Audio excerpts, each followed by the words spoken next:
Hello, everyone. Today, I would like to welcome Daniel Erichsen to the show. Daniel is a leading sleep coach and author who's been helping thousands of people around the world improve their sleep. Daniel began his career as a sleep physician, then transitioned into the role of sleep coach. He will later explain to us the difference. He's the author of two impactful books, Set It and Forget It, and This is Natto. I have personally read these books, and I can say from experience, the insights in there truly work. He's also the founder of the Sleep Coach School, an online education platform that aims to change the way the world sleeps by reaching as many insomniacs as possible. In today's episode, we will explore Daniel's counterintuitive yet truly effective approach to overcoming insomnia, a topic that many of us are very much interested in. Daniel, welcome to the IJK Podcast. Thanks so much for having me, and thanks for that nice introduction. You're most welcome. Daniel, before we start diving into the exciting world of sleep, could you please explain the difference between a sleep physician and a sleep coach? And then tell us a bit about your journey. How did you make the transition from sleep physician to becoming a sleep coach? Yeah, definitely. That's a nice place to start. So I'd say like a sleep physician is a medical doctor who has specialized in sleep medicine. And now a doctor who's specialized in sleep medicine, so a sleep doctor, essentially you can think of as an expert on sleep apnea. That's kind of the big disorder that sleep doctors treat. And sleep apnea is when we have trouble breathing during our sleep. And so a sleep doctor will diagnose and treat sleep apnea. Now, a sleep coach, is not something that has like any formal recognition really, or kind of there's no formal characteristics of what exactly a sleep coach is. But when I call myself a sleep coach, I think of it as I am somebody who helps people who are struggling with sleep, somebody who's like have difficulty with sleep, essentially somebody who has insomnia. I help that person through education and support and guidance. And to share a little bit of my journey, I was actually born and raised in Sweden. My dad is Danish, my mom is Ethiopian, but you know that's kind of where it all starts, right? But what I want to share is really that both my parents were in the helping field. My mom's a nurse, my mom's a doctor, so it was very natural for me to also go into medicine. Became a doctor. I moved to the States because people told me medical education was really good here. And then I had this random encounter when I was in my training here in the States. I had a good friend who said, "Hey, Daniel, do you know that there's a specialization in sleep medicine? You can become a sleep doctor." That really intrigued me. I'd never heard of anything like that. I was like, wow, that's cool. I always wanted to have like a niche, like become like an expert in a little field. So I read up on it and I thought, this is really interesting. You learn about like, you'll answer the questions of what's the purpose of sleep? Why do we sleep? And I can make a living helping people sleep. That sounds really cool to me. So I did my training at the University of Chicago. And then I graduated, and now it's time for me to like, get out in the real world and help people. And I found that although my sleep medicine fellowship had been really focused again on sleep apnea, there were a great number of people, maybe more people, who really struggled with insomnia. And that becomes sort of the starting point for me transitioning into becoming a sleep coach. But I'll pause there for now. Okay, cool. Just a question. Do you still recommend that people rule out sleep apnea before undergoing your program, or not necessarily? Yeah, that's a good question. And I would say, I would kind of share just my blanket disclaimer that anyone out there who is concerned about their health should talk to a doctor. So if anyone out there hears this and like, yeah, I don't know, do I have sleep apnea? Do I have a medical condition? Do I have this or that? Talk to a doctor and kind of get their blessing or get their clearance to work with us before, if you're concerned about your health. But with that said, over the years I've done sleep coaching, I can't say that I've had a single student in the sleep coach school that had sort of like misclassified themselves. Really, essentially everyone who finds us, they know that they have insomnia because they know that their struggle is based on like fear and concerns and worries, and that's what's keeping them awake at night. Sleep apnea is very different. There's no emotional component. There's just somebody who says like, I snore like crazy and I wake myself up snoring and I feel sleepy during the day. Sleep apnea. Insomnia is like, when we're like, what's going on with me? How is this going to affect my health? And et cetera, et cetera. So it's usually, for most people, very easy to tell one from the other. Oh, okay. That's helpful. Was there a particular patient or experience that made you question the conventional sleep hygiene advice that, we are exposed to, all of us, most of us are exposed to this classic sleep hygiene advice? Turn off the lights, make sure there's no noise, make sure that you're sleeping with the right temperature. But obviously, all this is, it probably doesn't work, or maybe it used to work at one point, and maybe it was not enough to get to the bottom of the problem. So what was kind of your aha moment, if I may say? Yeah. I would say this, that when it comes to sleep hygiene, and for anyone out there in the audience who, again, doesn't know what I talk about when I say sleep hygiene, well, sleep hygiene is this laundry list of do's and don'ts that supposedly make us sleep better. And these are things like keep your bedroom calm, like cool, keep the temperature on the low side, don't have too much light there, keep the noise level low, make sure you're comfortable, don't drink coffee after 2 p.m., things of that nature. That's all sleep hygiene. And to be honest with you, I never really was a believer in sleep hygiene. I kind of intuitively sensed that this is not really what matters to people. And why I never believed in that, I can't say, but it to me was similar to how when we have a cold, our grandma says like, well, make sure to have vitamin C. Another one says like, drink this tea. And then I was like, none of that really works. We know that. And I had the same intuitive feeling about sleep hygiene.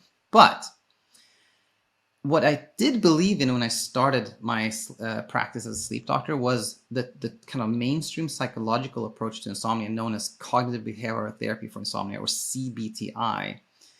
And in essence, CBTi centers around building sleep drive, which is, essentially trying to make you so sleepy that you'll sleep no matter what. So the idea in CBTi is that if you've had trouble sleeping, you just make sure to get up early, stay out of bed till it's really late and you're really sleepy, and only then go to bed. And then you'll be so sleepy that you sleep, right? And the other part of CBTi is the idea that we shouldn't be in bed if we're not sleeping. The idea is kind of this behavioralistic idea that if you're in bed but not sleeping, then your brain will start to think of the bed as a place where you don't sleep, and therefore you'll have trouble sleeping. So I did believe in that when I started practicing sleep medicine. And so I would tell people to, limit their time in bed and not spend too much time in bed if you're not sleeping, et cetera, et cetera. And after a while, I started having some doubts about how helpful this was. And I saw a lot of patients who came back to me and said, well, what you told me seemed to work, but I don't really know how.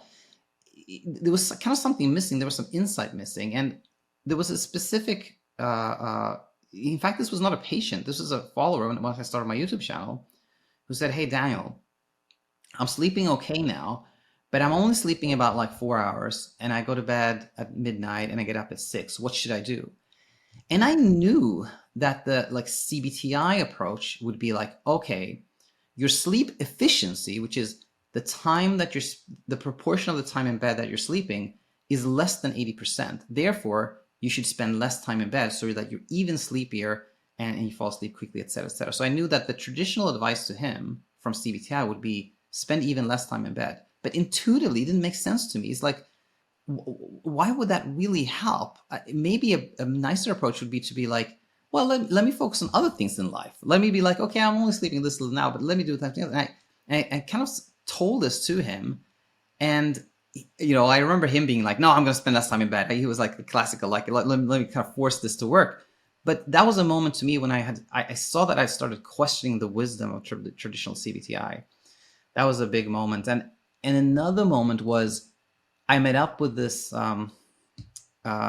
sleep coach, let's call it. He had worked in the traditional field as well. His name is Michael Schwartz. And I asked him, like, how does he practice? And he says, well, I just kind of talk to people. And I was like, oh, you don't have them fill out a sleep diary and how recording how much time they slept and how much time they're waking up? He was like, no. And then I was like, well, how can you calculate anything? And then he was like, well, you don't need to calculate anything. And that was another moment when I'm like, oh, this whole kind of obsession with calculating and trying to predict and changing sleep windows and things of that nature, I think it just produces more anxiety. So those were kind of like big moments when things shifted for me. And I'll add one last one, then back to you. I was reading this book called Mindfulness-Based Therapy for Insomnia by Jason Ong. And in that book, he wrote something that I never forget. He wrote that the person that has insomnia is trying to escape wakefulness or trying to escape being awake. And that just resonated with me because I had essentially the same thought myself, that insomnia is more like, it's almost like a phobia where we're trying to escape not sleeping. Escape, it's like we're afraid of not sleeping. And that turned into kind of this whole idea of doing the opposite of befriending wakefulness. But those are some key moments for me that led to where I am today. Okay.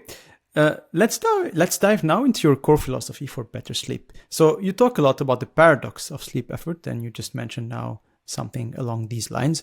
So my question to you, why does trying harder to sleep tend to backfire and we end up sleeping worse in the end?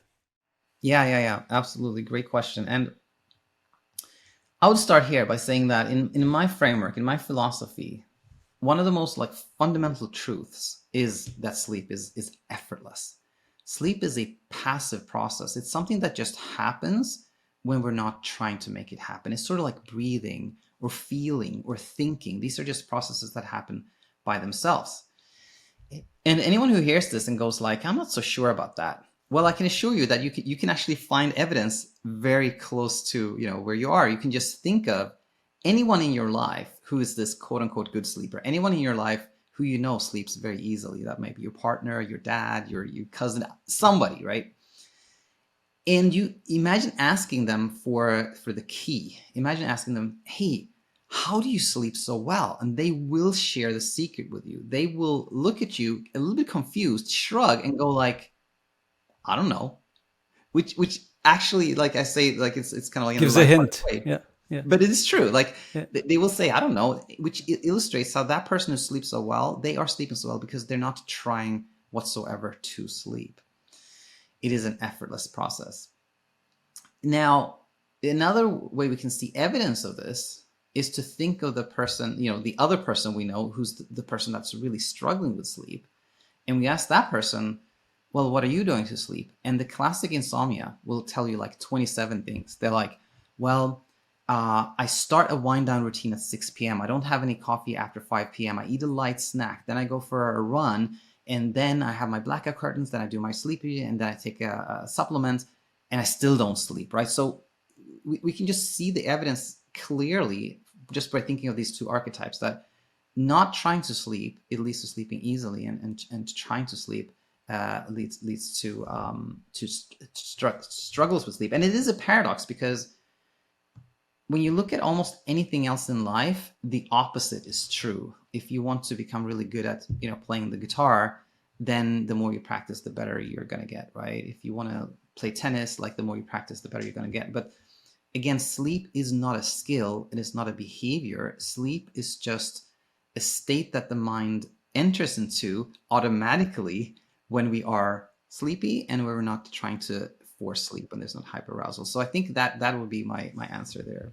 All right, understood. And based on what you said, it looks like fear and like the willingness to control and the hyper focus on sleep is actually the problem. So is it always this? Like, is it most of the time this? Like these, is like the willingness to control one's sleep and the fear of not sleeping is always or most of the time at the core of these insomnia issues that you encounter? I would say like the short answer to me would be yes, but to expand a little bit on that, I would say the following.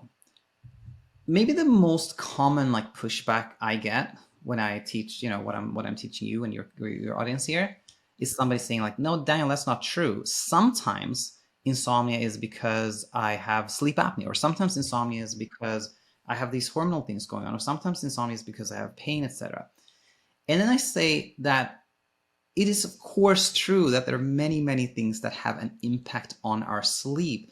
If you just, broken your jaw and you have a lot of pain from there, you are not going to sleep well because the pain is going to disrupt your sleep. If your neighbor has just installed a loudspeaker system and they're throwing a party at night, you're not going to sleep well because sound is going to disrupt your sleep. If you're a woman in your 50s or 60s and you're going through menopause and you have these hormonal changes in your body and hot flashes, that's going to disrupt your sleep. But my point here is that you can come up with countless things that disrupt your sleep, but those things, that's not insomnia. That's not the same thing. In our world, in my philosophy, in our framework, we define insomnia as an ongoing self-perpetuating struggle that comes from thinking of not sleeping as a threat, And so now we can answer the question in a meaningful way. We can say that, in fact, insomnia always comes from not sleeping as a threat, but there's, of course, a lot of things that can disrupt your sleep that are not insomnia. I see. And if we talk about sleep anxiety in that case, how does it differ from just general anxiety? Do you notice, for example, in your practice that usually anxious people who are anxious in their lives in general tend to be more likely like sleep anxiety sufferers and then tend to have problems with their sleep? Yeah, that's a great question. And I would say this, that I do believe that if you look at everyone who struggle with sleep, struggle with insomnia, there is probably an overrepresentation of people who have this like tendency towards worrying, tendency towards anxiety, and the person who's also a high achiever, a doer, a person who gets things done, type A personality. Yes, you tend to have more of that personality in the group of people who have insomnia. But how about like when we are not necessarily worried about sleep, we're just worried about other things in life? Is that going to cause insomnia? And the answer here actually goes back to the one we had before about sleep disruption versus insomnia. If you're going through something that's stressful in your life, and that stress and those worries keep you awake at night, that's actually not insomnia again. That's more like sleep, like disrupted sleep from stress in our lives. And the key differentiator there is that sleep disruption from stress or from anxiety about other things in your life, it will like what you'll see is that you will just sleep easier once you're not so stressed about that, once you're not so anxious about that. It doesn't have, quote unquote, a life of its own. It's not the self-sustaining loop that insomnia is. So I think that's kind of the differentiator there. Okay, I understood. So people, for example, who are by nature concerned too much by their health, so who have like let's call it health anxiety. If today they read an article that says, for example, you have to sleep 8 hours, otherwise, you might have health problems. Is it possible that person may actually develop over time insomnia because that person will start to improve their sleep, and then inadvertently they would start, going down a rabbit hole, and then actually, start suffering from disrupted sleep by these worries? Is this like kind of something that is current or classic, or is it like something common? Yeah, no, that is actually very common.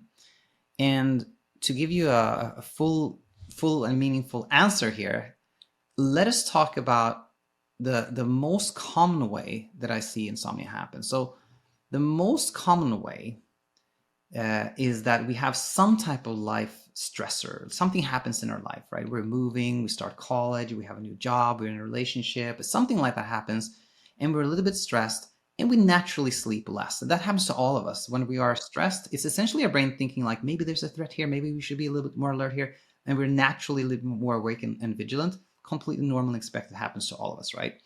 But for some who may have this kind of tendency towards worrying, tendency towards overthinking and things of that nature, they have a disruptor in their life, they're a little bit more awake, and then what happens is this idea forms that, oh, wait a minute, I'm not sleeping enough.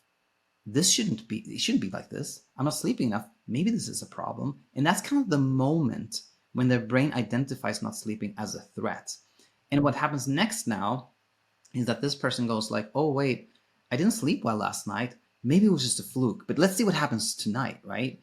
And that next night is, the effortlessness is gone. It's not like this person goes to bed and just like assumes they'll sleep. They're kind of on the lookout. They're like, what's going to happen now? Am I going to sleep? Am I not going to sleep? What's going to happen?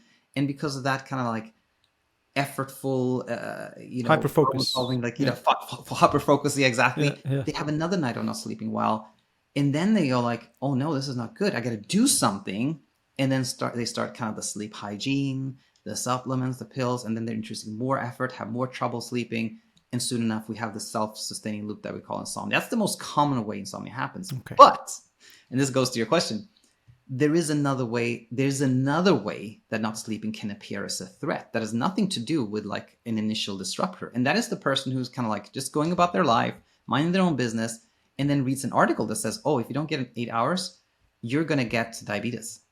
And if that or heart disease, believes that, or heart disease, or whatever it is, right? Yeah. If that person believes that, then automatically not sleeping has become a threat, right? And they're like, oh no, if I don't sleep, I get it, et cetera, et cetera. So it can very much start from that point as well. And maybe last point here is that, we could talk longer about this, but a point I want to make is that no medical advice to anyone out there, but I've reviewed the literature on this many, many times, including now with AI, by the way.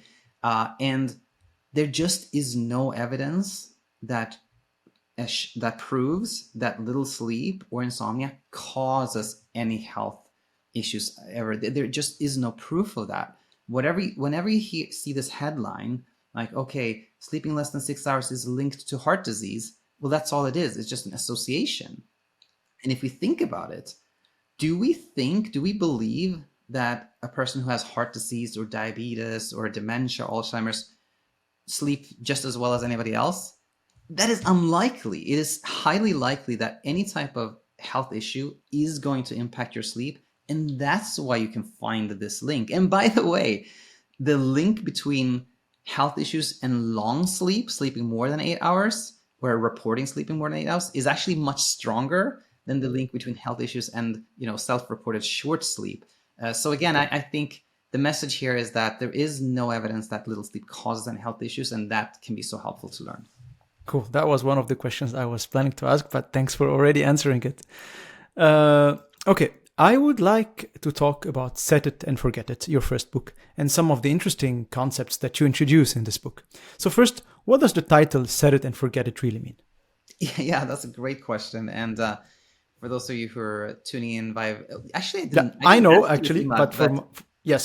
what it is. What does it mean? But for our listeners, I'm happy to share it. And I don't know if this is going to be. I guess this is going to be shared both as podcast and video. Yeah, for sure. For those of you who are watching this, they can see that Set It and Forget It is right there behind me, and the other book is right there behind me. But anyway, to be honest with you, the original idea to name the book Set It and Forget It came from a podcast guest I had, whose name is Nick Wignall, and he basically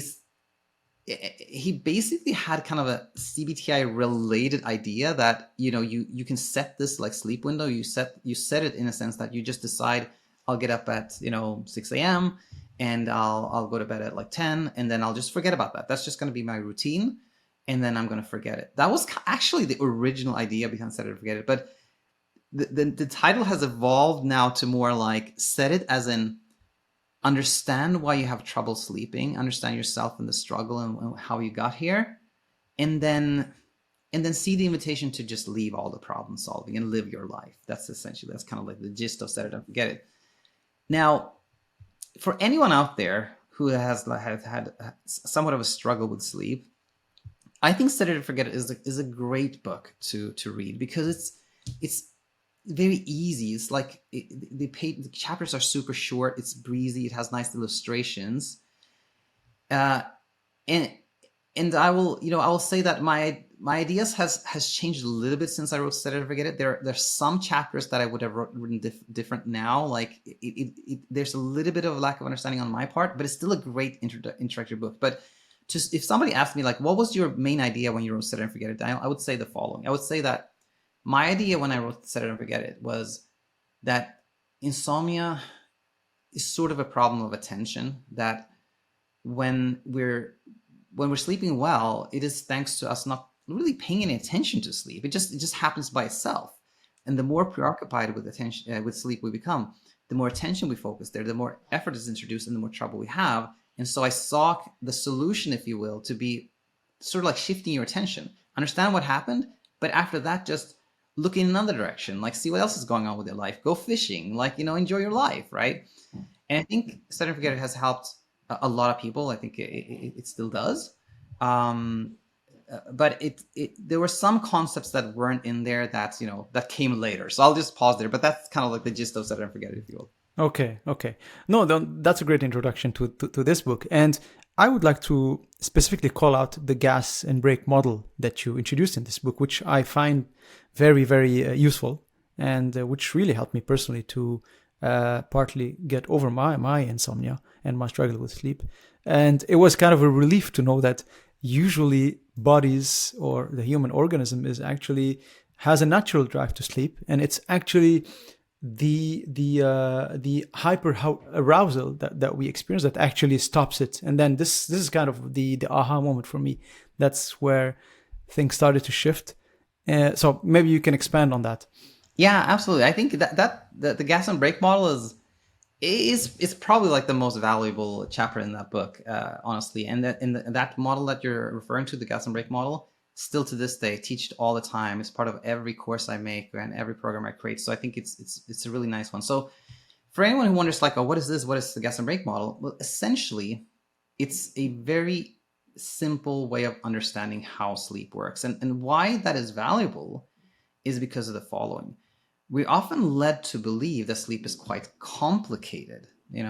Again, going back to sleep hygiene, when we hear that, oh, you need to avoid blue light, you need to eat the right carrots, avoid proteins, like things like that, we can think like, oh, sleep is complicated. I got to get everything correct for me to sleep, which it is in itself makes us anxious about sleep and keeps us from sleeping well. So it's really helpful to understand sleep is very, very simple.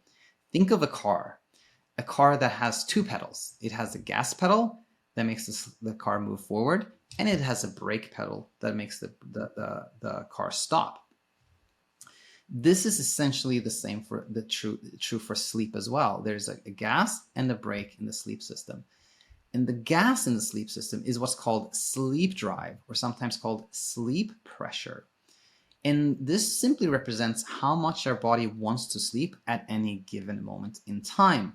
And that sleep drive only comes from one source. There's only one thing in the entire universe that can produce sleep drive for us, and that is wakefulness. Simply by, like, the moment we get up in the morning and we continue to be awake, that sleep drive automatically builds in our body. And essentially, the longer we are awake, the more sleep drive we have. And we all know this, that if we've been awake for a long time, eventually we start feeling sleepy, right? That's just an effect of sleep drive building. So that's the gas in our sleep system. Now, we also have a brake in our sleep system, and that is hyperarousal. That's like a state of heightened vigilance. And that's there for safety purposes. Like, even if we're really, really sleepy, we're not supposed to sleep if we smell smoke or a fire alarm goes off or something. Like, that's not a safe time to sleep. So we need to have a break in our sleep system. And that's this hyperarousal again. So when we see this, we see that there are essentially four scenarios here. We can be in a place where we have, let's say, no sleep drive and no hyperarousal. This means we haven't been awake for long. Our body is not wanting sleep. We don't have sleep drive, but we're also not concerned or worried or anything else. We're in kind of like a peaceful state of mind. And if we go to bed in this state where there's no sleep drive, no hyperarousal, no gas, no brake, we'll just be resting comfortably. We're not going to sleep because there's no sleep drive, but we're not going to be uncomfortable either. If we are in a state that is the opposite, that we actually have high sleep drive, we haven't slept much, we have a lot of sleep drive, but we're also really hyper aroused, then we're going to have this kind of classical insomnia scenario where we might sleep a little bit, but it's going to be fitful. We're going to sleep a little bit. We're going to wake up. It's going to be like driving a car with both the gas and the brake, pushed in. And then we can have the scenario where we go to bed where we don't have any sleep drive. We kind of go to bed very early, and we haven't been awake for long, and we are really hyper aroused. That's going to be very uncomfortable. We're going to be like just being completely awake and very, very alerted. And then we have the final scenario, which is that we do have sleep drive and we don't have any hyperarousal. That's like the place of peaceful sleep that we all want. But the main teaching point here again is that sleep is very complicated. It's not about like, what color your pillowcases or how the temperature, all those things don't really matter. And the gas and brake model can really help you see that. Yeah, and I think a lot of people probably don't realize that it's actually based on this very simple. I mean, it is complicated biologically speaking, but it's if we simplify it, the way you simplified it, it actually sheds the light to where we need to actually to what is important. So and based on what you said, if we manage the break aspect, at least, then we allow that sleep drive to run its course. Yeah, Okay. that's absolutely right. Yeah. Yeah. Now, let's talk about some of the concepts that you focus on in your second book. This is Natto. And first, let's define Natto, and then why did you decide to write a second book after Set It and Forget It? Oh, yeah. So after having written Set It and Forget It, I was still pretty much in the mind space that I was teaching a kind of modified version of CBTi, a slightly different, more gentle, maybe more informed version of CBTi. But there were new ideas popping up in my brain, and I, at some point I started having these doubts about, like, what am I even doing anymore? Can I even think of myself as somebody that's providing CBTi advice, or is it something different? And the idea that it is something different was started to become kind of appealing to me, because then I could say, like, no, this is not CBTi. This is this new thing. Okay. And this is a new way, a new approach. And that's kind of like inspiring. That's fun. It's like, oh, I can create like a new thing, a new school of thought. In new moniker. That appealed to me. Yeah. And then, from that idea came the pursuit of like a name. I was like, okay, so if we're going for like a new school of thinking here and in the sleep world, we got to have it a name. So I was like kind of actively looking for a name, something to call it. And then just randomly, we were sitting here in our living room. I was sitting there, and my wife just said, this thing happened. It's stressing me a little bit, but I'm not attached to the outcome. She said that. I was like, not attached to the outcome. Yeah, that's nice. And I was like, NATTO. I was like, that also could be like a nice like hashtag Natto. Like, I was like, that's nice. And I'm like, I'm gonna call it that. That's because that kind of illustrates the whole point of like the whole framework very nicely. And that also ties into, well, there's another story that I think really, really matters here, and it's also part of the name Natto. After having spoken to, I don't know, hundreds of people who had all left Insomnia at that point, one thing was very clear to me, and it was that they all said the same thing. There was not a single person who said, oh yeah, after years of struggling with sleep, I found, Himalayan ashwagandha was the cure. Like that story never happened. The story was always a version of, I stopped caring, or I stopped worrying, or I stopped and that led me to sleeping well. But when people heard like I stopped caring, that also kind of like didn't sound entirely true, because in a way we all care about our sleep, right? Yeah. It's right. So what is it? And from that pondering, I found that what the person who says I stopped caring really meant is that I stopped caring so much, or you could say that person became less attached to the outcome. They felt they came to a place where if they slept well or didn't sleep so well, both were kind of acceptable. Both are okay. So I'm okay with both outcomes. Yeah, exactly. I'm okay with both outcomes. So that plus what my wife said led to Natto becoming kind of the name for the philosophy, if you will. Okay. Now, one of the things that had become really clear to me when I was writing This Is Natto was this self-perpetuating aspect of insomnia. And maybe a key chapter or insight or concept that I would like to share from that book is this trouble and desire model. So we can think of it as when we're not struggling with sleep, there's no trouble, and there's also no desire to sleep. Like, sure, we all want to sleep well, but it's not like we're craving sleep, wanting sleep, hoping for it, praying for it, like really, really trying to achieve it. And what I saw was that something can happen to all of us where we have a little trouble sleeping, some disruption in sleep. But if that doesn't lead to any desire to sleep, then we soon enough find ourselves like sleeping well again. But sometimes we have like some trouble sleeping, and then our desire for sleep is increased, and then we start kind of doing things to sleep again, and that increases our trouble sleeping, which increases our desire to sleep and our trouble sleeping. And I call this like a circular problem. Yes. And I saw that. I think I sort of had a sense that this was not only true for insomnia, but really so many of these like inner struggles we have around like anxiety and stress in general, but that kind of circular problem idea or concept I presented in This Is Natto, and I think that was kind of a key idea in that book. And this is very interesting because, you know, this concept of circular problem, I think, is also found in, as you said, general anxieties like phobias, right? Obsessive compulsive behavior.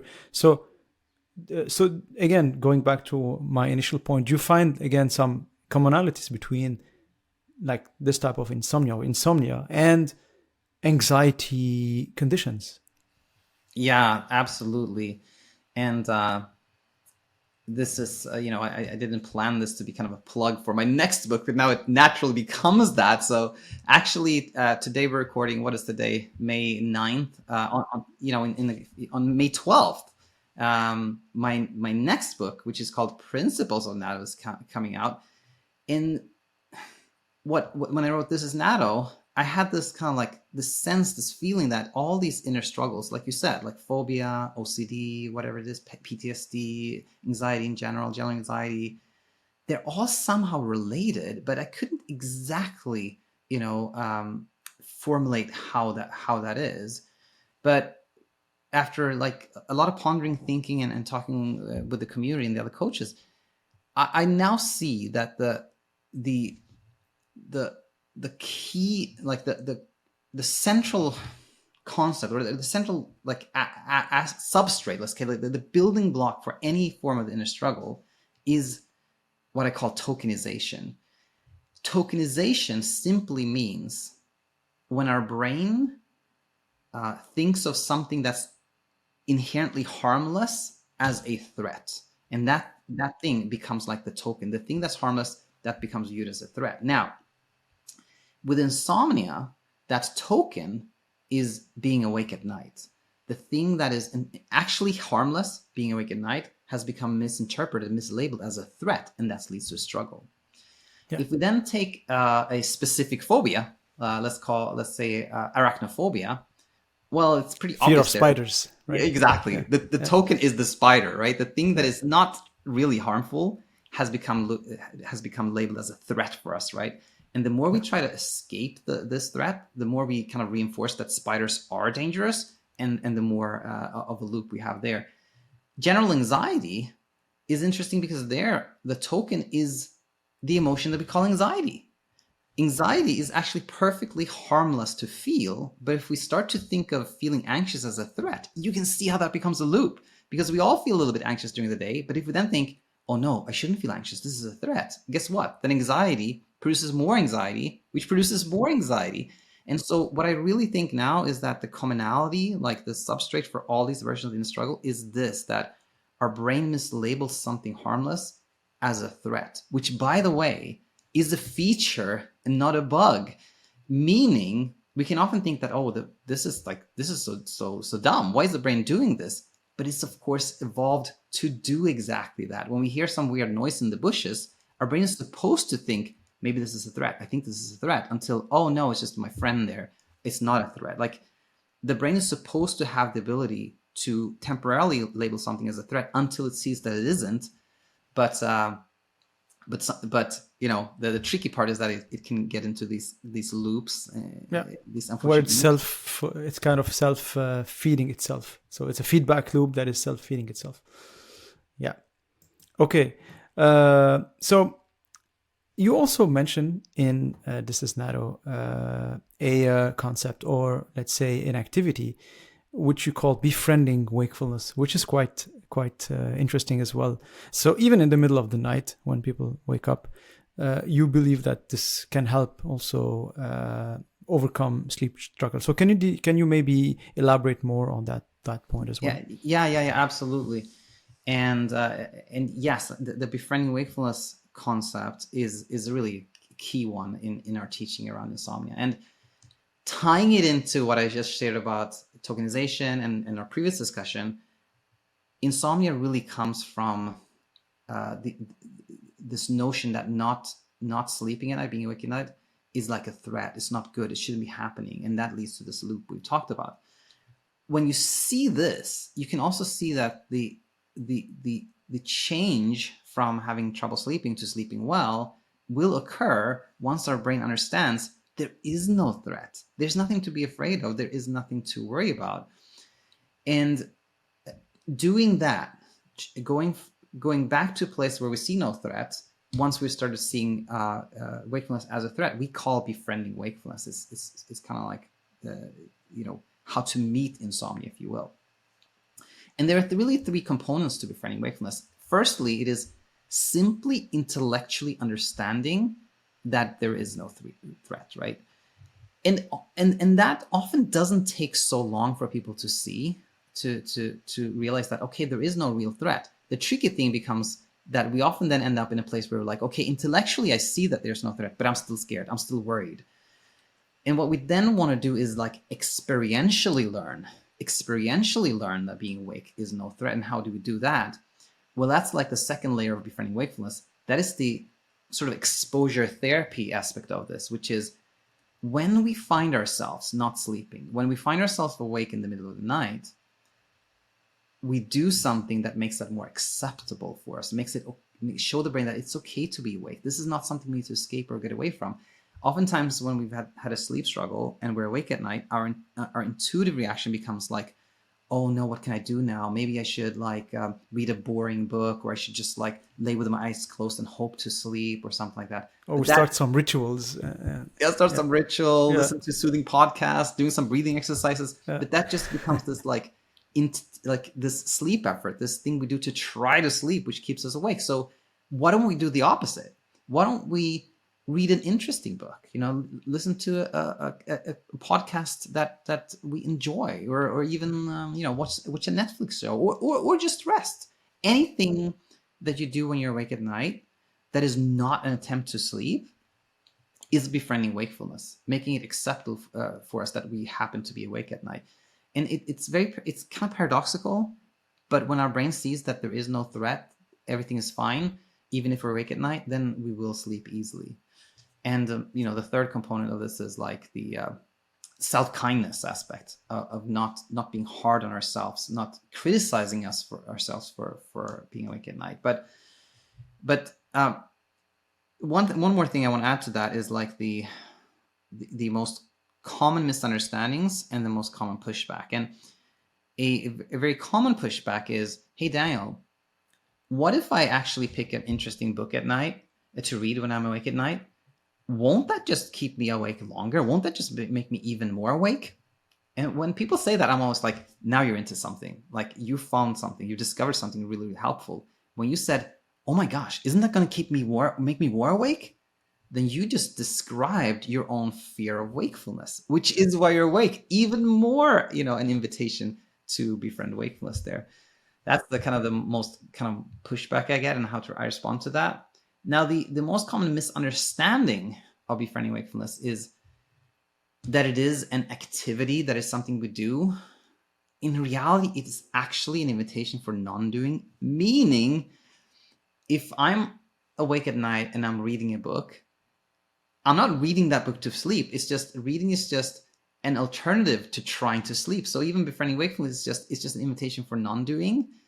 And finally, some people say like, hey, Daniel, I can't find anything enjoyable or fun to do at night. Well, it might not be fun or enjoyable. And that's like befriending wakefulness doesn't have to be fun or enjoyable. We can even think like, it sucks that I'm awake at night. I don't want to be awake at night.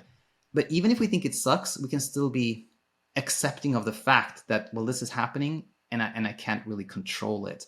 And so those are kind of the main teaching points I want to convey around befriending wakefulness. All right. Okay. Daniel, now I have a number of common sleep questions that I think would benefit everyone who's listening. So the first one is like maybe a very common and popular one. Do we really all need 8 hours of sleep? Is this based on science? Or some people are okay with 6, some people are better off with 9. So what is actually what's the best practice here? Yeah, absolutely. So the short answer to your question is no. We don't all need 8 hours of sleep. Now, a very interesting question is, why do we hear that all the time? Where do we hear that from? Like our friend, like some random blogger? We hear it from the like National Institute of Health, and everybody seems to be saying like, well, you should get around 8 hours of sleep. When you start doing some research, you don't find the answer. It's like you find that number of 8 hours goes back to like recommendations that are hundreds of years old, but it doesn't really come from, there's no real source for it. It seems to just have been like, well, there are 24 hours in the day, we should sleep around a third of that. A third of 24 is 8. Yeah, so let's just say 8. It seems to have some kind of very random origin. Now, if you actually look at studies of how people sleep, you will find the following very, very interesting. If you take like 100 people, random people, adults, and ask them, how much do you think you sleep per night? The average reply will be 7 hours. Most people say, well, I think I sleep 7 hours. When you actually check like objectively with like EEG, like data from the brain, we humans, adult humans, objectively sleep a little bit more than 6 hours, like 6 hours, 10 minutes, 6 hours, 20 minutes, something like that. Now that of course doesn't mean that most of us. So people overestimate how much they sleep, or okay. Yeah, that's right. People who don't have any trouble with sleep overestimate by about 1 hour. Wow. Now, if you ask 100 people who have insomnia, who struggle with sleep, they will estimate about an hour less. They will say, I sleep about 5 hours, but objectively sleep about the same, which is very interesting. So again, insomnia is really about like perspective and kind of narrative. But going back to the fact that most of us actually objectively sleep a bit more than 6 hours, that doesn't mean that most people go to bed like 11:40 p.m., fall asleep immediately, and then wake up at like exactly 6 a.m., right? It means that we all have sprinkles of wakefulness during the night. It takes us a little bit to transition into sleep, takes us a bit of transition out of sleep. But on average, we actually sleep about six plus hours per night. And I think that's really helpful to know, because oftentimes people think, oh no, if I don't get 8.5 hours of sleep every night, I'm going to get some health issue. Not at all. Like, it's perfect. And this actually can cause insomnia in itself. Yeah. Classic case of how like it's all mindset, but you're also illustrating how a lot of people in, let's say, media, in healthcare, in the sleep sciences, sleep physicians, sleep doctors, sleep advocates, etc., they seem to think that they're just doing the world a favor by saying, make sure you get enough sleep. If you don't sleep enough, this is going to happen. They think that there's no downside to this message, but there is a great downside to this message, which is that so many people get performance anxiety and insomnia from that message. So hopefully, talks like this talk will help change the narrative. Yeah, absolutely. Okay, let's move to the next question. What is your best advice for people who have no problem sleeping when they go to bed, but wake up in the middle of the night or a bit too early in the morning and then have trouble falling back asleep? And this is also a classic, I think, scenario. Yeah, very common. I've gotten this question many times, and I have like sort of like three-step approach to meet this situation, and this is for anyone who has more of this sleep maintenance insomnia situation where like I don't have trouble falling asleep, I just wake up in the middle of the night and then I don't fall back asleep.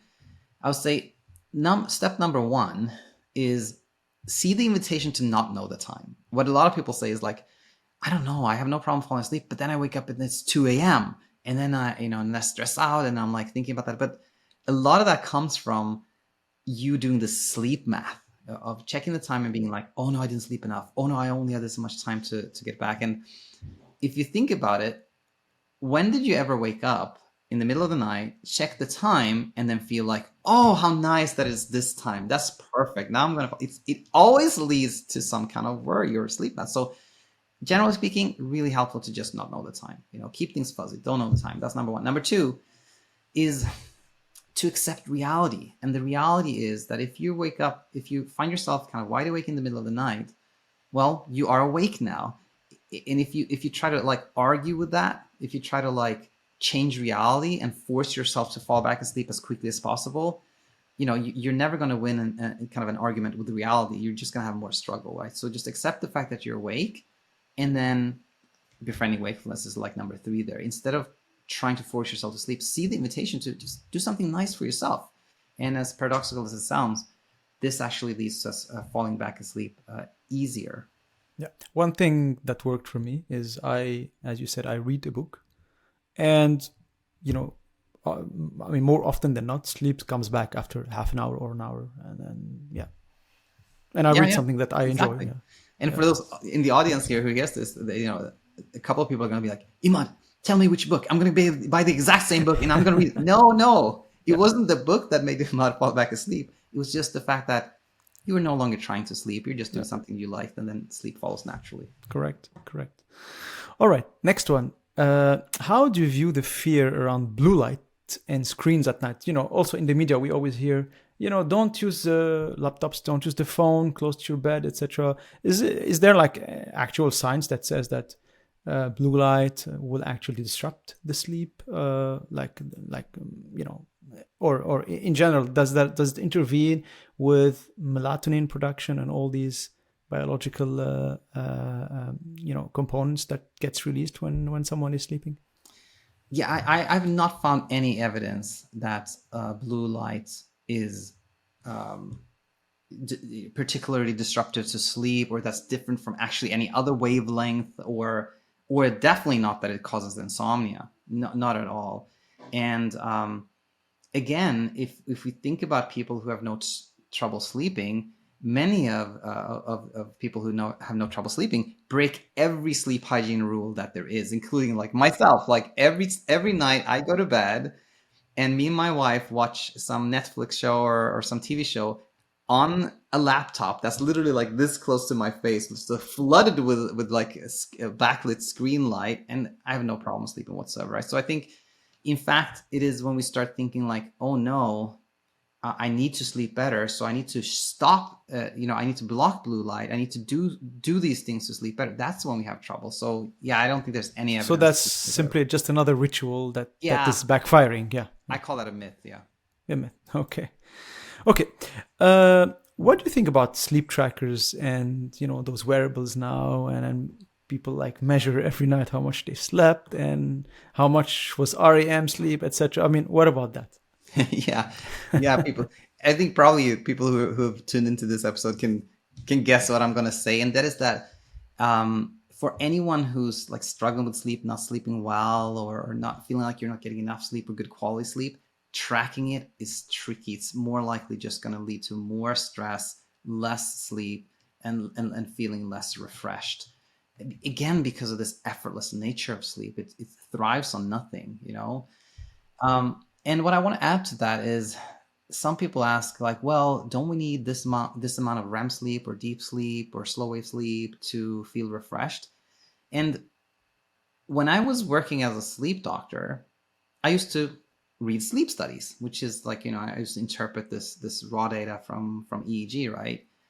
And what was so interesting was that you could have the most beautiful sleep architecture, like the textbook sleep, fast sleep onset, like big chunks of deep sleep in the beginning, cycles of REM, and everything was just perfect. And then you like meet the person, like, how did you sleep that night? And they're like, awful, I slept terrible.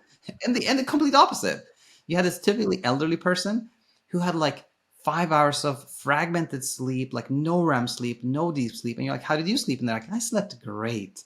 That always stays with me, because it shows that like our experience of sleep, it has nothing to do with those REM percentages or, cycles or anything like that.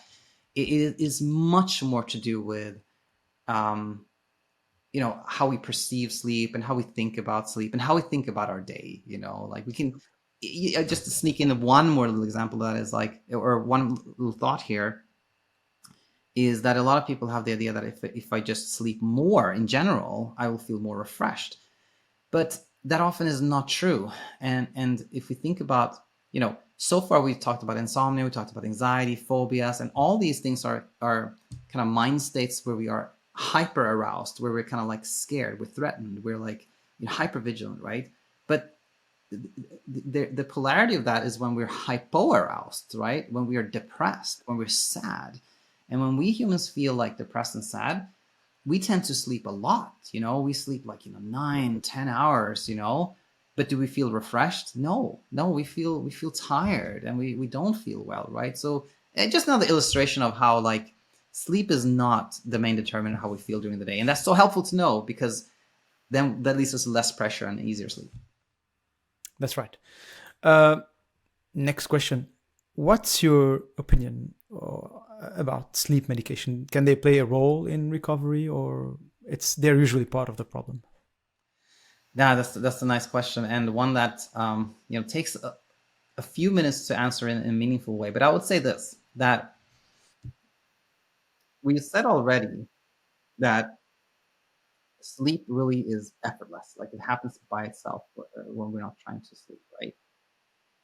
And a common, let's say, pushback to that is a person who says, well, I don't think that's true, Daniel, because when I take my Ambien or Lessa or Trazodone or Seroquel or whatever it is, whenever I take this sleeping medication, I always fall asleep right after.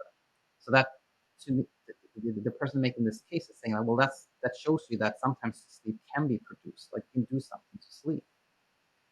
And I say that's actually not true, because from just a physiological, biological standpoint, sleep cannot be chemically induced.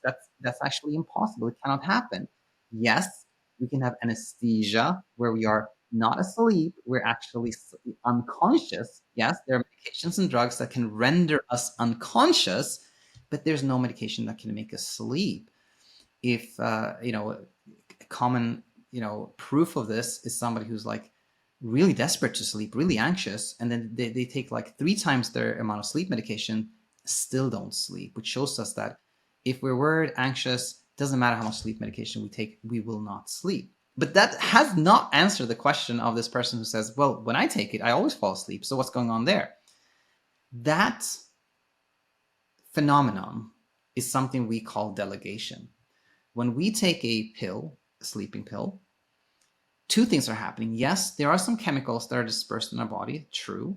But the other thing is that we are aware of taking a pill. And if we think when we take the pill that, oh, okay, this pill is going to take care of my sleep, great. Now I don't have to do anything to sleep. So placebo effect? Essentially, yes. Meaning... Okay. Partly, I mean, at least partly. I'll put it this way: we call it delegation because what really works is to like delegate the presumed work needed. So when we think now I don't have to do anything further to sleep, guess what? We are now effortless. This is effortlessness. We're not trying to sleep anymore, and that's the magic. That's what leads us to sleep. Now, when we say the placebo effect, it's a little mystical. Because the placebo effect is essentially saying, like, if you believe in a sleeping pill, it will make you sleep. But it doesn't answer how. So the concept of delegation, I think, is actually more clear, because it shows that it's like the act of thinking, I don't have to do anything, I've delegated work, that's the magic. Now, does that mean that, we shouldn't take sleeping pills because they actually don't make us asleep? I'm not an advocate for or against. Like my thinking is kind of very neutral here, and that's because sleeping medications are like they are generally speaking very safe. They've been around for years, and if somebody's taking a sleeping pill and they sleep well and they don't have any conflict around it, then why stop? I'm like, if you're living your life, you're sleeping well, there's no problem. But I would say this, that they're definitely not like the solution to insomnia. Like, sleeping pills are not going to make you sleep, so I think that the solution to insomnia is really education and understanding. But if somebody takes a sleeping pill or not, like either way, it's a case by it can be a case by case as well, right? Totally. For some people it may help maybe at one point, but then you always advocate to sleep without them, because it's possible. I would say I think when going back to Set It and Forget It, when I wrote Set It and Forget It, my mindset was a little different. My mindset then was very much like, well, if you take a sleeping pill and you sleep well, you're going to think that the sleeping pill did that, and you're going to kind of like give away like confidence in yourself. You're not going to believe in yourself anymore. But nowadays, I think more like, well, anything that you feel is helpful for yourself right now feels like self-care, and is like what you want to do for yourself now. Go ahead and do that, right? So it's a little bit, yeah.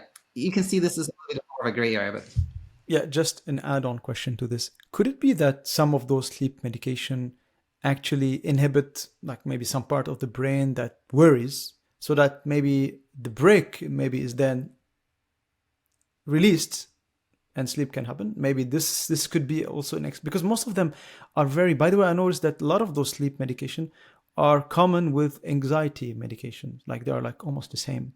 So could that be also an explanation why they may work and maybe may not work after some time because we get accustomed to them? yeah. It's a very nice question.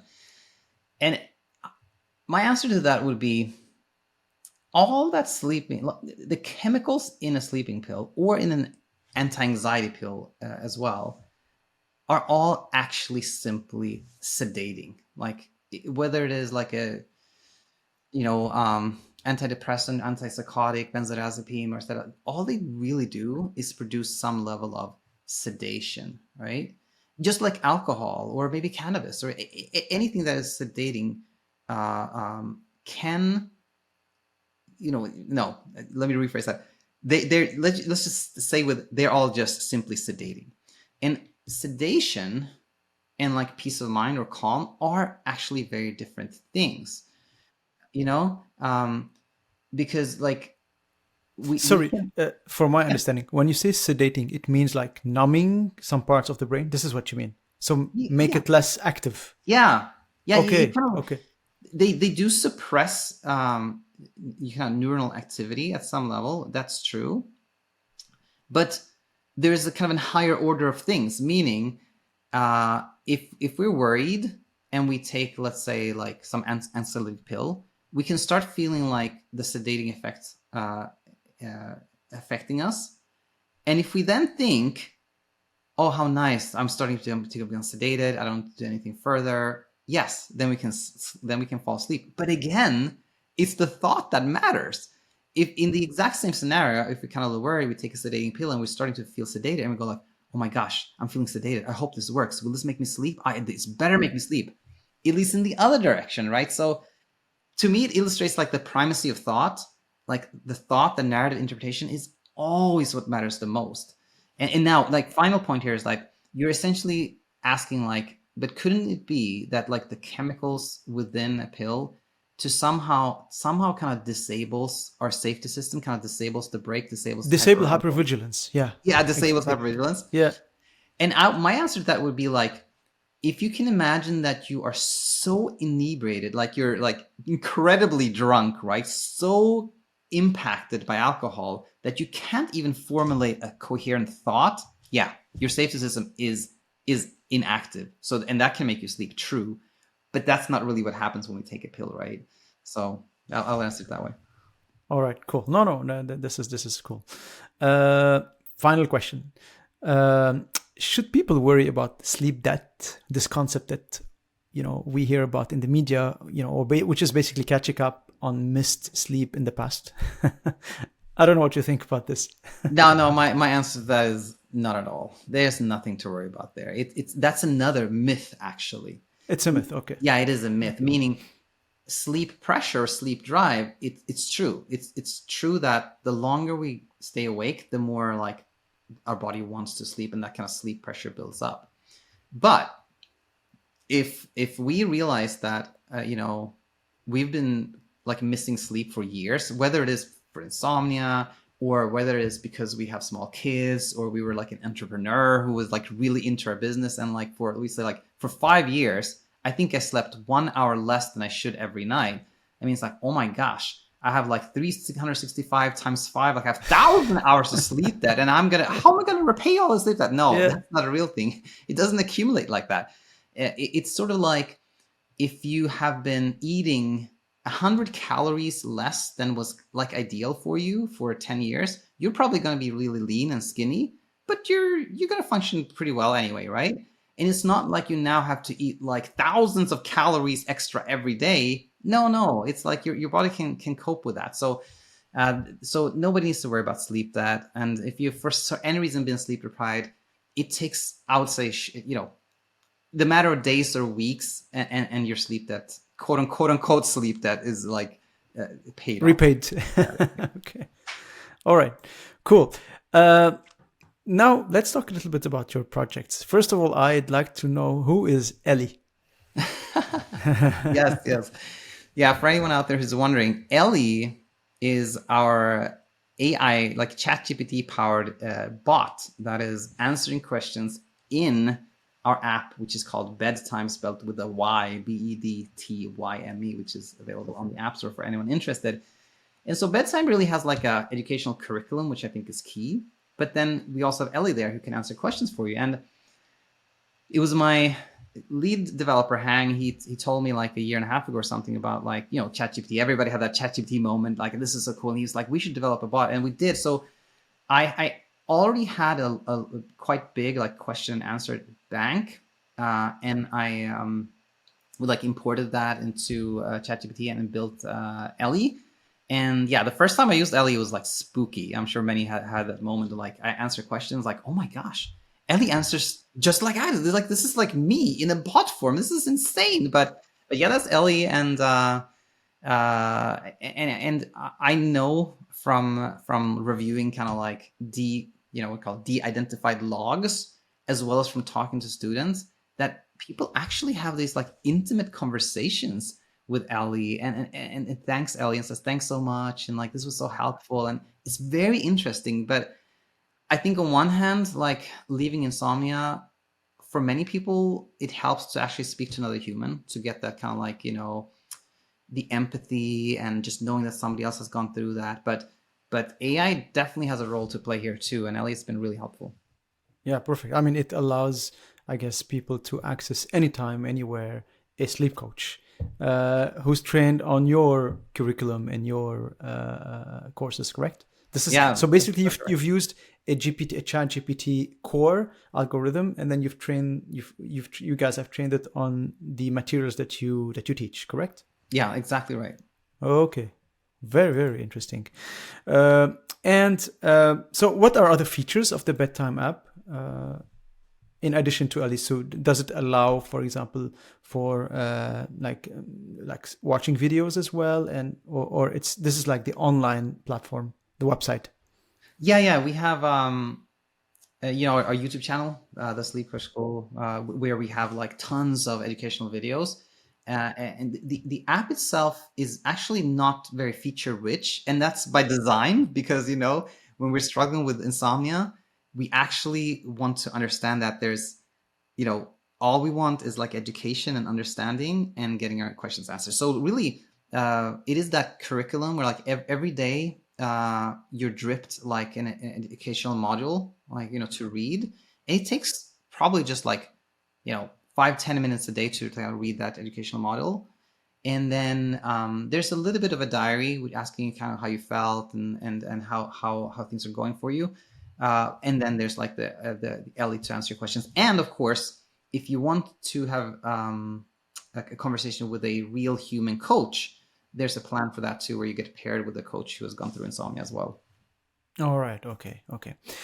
All right, Daniel, for someone listening who's been battling insomnia for months or years, what is one easy and feasible action you advise them to start doing today to sleep better, to maybe start going on the right path? Yeah, that's a great question. Well, I'd say, again, check out all our free resources on YouTube. I think that's great. But if somebody said like, hey, Daniel, what can I do like today to kind of start my journey towards sleeping easier? I would say, number one, see this invitation to no longer track your sleep. Like, just like go to bed when you feel like going to bed, maybe set an alarm just to get up at a certain point, but then kind of see the invitation, not track it. Number one. Number two, I would say, see the invitation to apart from checking out our nice free resources, see the invitation to not Google and research and go on Reddit or Facebook. Just like see what happens when you're no longer trying to problem solve. And number three, see the invitation to, if you have been that person who tells everyone about your sleep, like asks, your random Uber driver and your friend, like, and your family members start asking you, like, how do you sleep? See the invitation to be like, I'm not going to talk to anybody about sleep. I'm just going to leave that alone. And those are kind of three things that can be really powerful as like the kind of initial step towards where you want. Okay, very helpful. And to close on that, where can people learn more about your work, your books, and the programs that you offer? Yeah, I would say definitely just go to YouTube and search for The Sleep Coach School. And that's a great starting point. There are interviews with people who've had insomnia. There are educational videos too. And from there, you can find our website, you can find my books and everything. But the YouTube channel is a great place to start. Okay. And personally, I highly recommend your two books that I have read. For me, I like reading, and I started my journey there, and it was very helpful for me. Then I watched a few of your videos as well in the past, but the books were kind of really the what helped me shift from my old ways of thinking about sleep to my new ways of thinking about sleep. And then I learned how not to care too much about the outcome. So highly recommended. Set it and forget it. And this is Natto as well. Daniel, any final words before we close this off? No, I'll just say, if anyone out there just found this kind of nice and inspiring and an interesting episode, that's wonderful. If there's anyone in the audience who's thinking, this sounds great, but I think I'm a hopeless case. I think my case is different than everybody else's. I don't know if there's any path for me. Just know that there is anyone out there who's willing to just do a little bit of learning. You can find your way to where you want to be, peaceful sleep and peace of mind. So please know that. Awesome. Thank you very much, Daniel. It was a very interesting and educational episode today. Anytime. Super nice to be here. Cool. Bye-bye. Bye-bye.